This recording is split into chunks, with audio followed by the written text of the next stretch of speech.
تو اس سے کوئی فرق نہیں پڑتا. ہمیں ٹورڈز قبلہ ہونا ہے, not exact the direction of the Kaaba. ایک لائن نہیں کھینچنی ہمیں. اب وہاں پر تو کتنے ہی سٹی ہیں, جو بھی مسجد بنی ہے اس کے کسی نہ کسی سٹی کے ساتھ سیدھی لائن بن جائے گی. اب وہ اتفاق ہے کہ پیٹرا اور وہ ایک ڈائریکشن میں آپ نوٹ ہی پیٹرا اور مکہ کو کر رہے تھے. اٹس جسٹ اے کوئنسیڈنس, اس میں کوئی بات نہیں ہے. اور ہمیں کعبے کے ساتھ لائن بنانی بھی نہیں ہے, لائن نہیں بنانی ہمیں تو صرف قبلہ رخ مسجد بنانی ہے. لیکن بات یہ ہے کہ یہ موٹا سا جواب دینے کے لیے اسکالرز نہیں اٹھے. کیوں نہیں اٹھے؟ پتہ ہی نہیں ہے کیا ریسرچ ہو رہی ہے, کیا ڈیولپمنٹ ہو رہی ہے, نو باڈی نوز. اور آپ کو یہ, اگر آپ اس پر سرچ کریں اور دیکھیں تو آپ کو پتا چلے گا کہ یورپ میں اچھا خاصا مسئلہ بنا ہے اور کئی لوگوں نے اسلام چھوڑا ہے. یورپ کے مسلمان اسکالرز کو کاؤنٹر کوسچن کیا گیا ہے, انٹرویوز میں بلا کر, شوز میں بلا کر. کچھ نے آنسر دیے, کچھ نے معاملہ سنبھالنے کی کوشش کی. لیکن ایک بہت بڑا سوال ہے نا سامنے, یہ 25 سال کی ریسرچ ہے, یہ 25 سال کی ریسرچ ہے, یہ ریسرچ بائسڈ نہیں ہے. اب اس کے جواب میں 1-2 سال کی صحیح کوئی ریسرچ ہمارا بھی تو کر کے آئے. کوئی ریسرچ نہیں.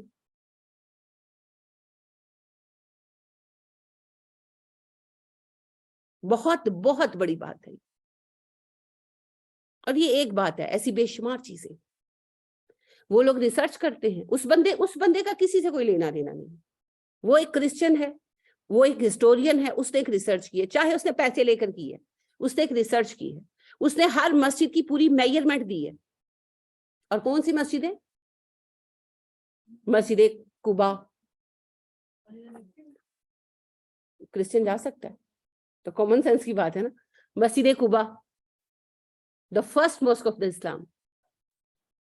مسجد نیوجیا, مسجد اقصی, ساری جو مساجد ہیں قدیم, اس نے ان سب کی میجرمنٹس, وہ کس سن میں بنی, کس حاکم نے بنائی, اس کے قبلے کی ڈائریکشن کیا ہے, ایک ایک ڈیٹیل دی ہے اس نے. اب اس ریسرچ کے مقابلے میں ہم صرف احتجاج کریں گے, واویلا کریں گے, آنسو بہائیں گے. ریسرچ کون کرے گا؟ بہت آسان ہے, بہت آسان ہے. پیٹرا پر ریسرچ کر لینا, پیٹرا کب بنا, کب تباہ ہوا. پیٹرا نبی کریم صلی اللہ علیہ وسلم سے 600-700 سال پہلے تباہ ہو چکا تھا. تو پھر پیٹرا ہمارا مرکز ہو نہیں سکتا. تو پیٹرا پر ریسرچ کر لیں, پیٹرا کب بنا, اس کے کھنڈرات ہیں, اس کے کھنڈرات کی جو ہے وہ کاربن ایجنگ کریں. جواب دیا جا سکتا ہے نا, لیکن کون کرے؟ ہم دھرنے دے لیں,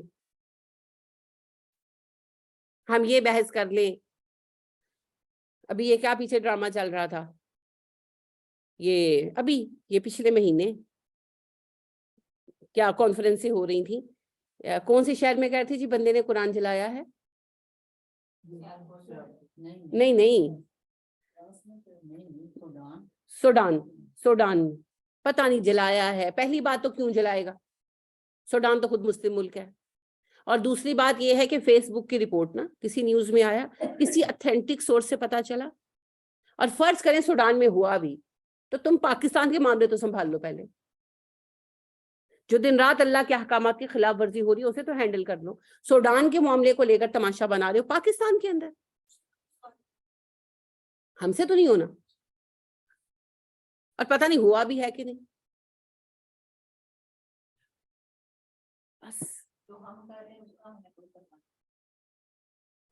اچھا آپ مجھے ایک بات بتائیں, میں سیریسلی کسی پارٹی کے ساتھ نہیں ہوں, میرا ووٹ کسی کے لیے بھی نہیں ہے, کیونکہ ابھی میرے سامنے وہ حاکم نہیں جسے میں ووٹ دوں.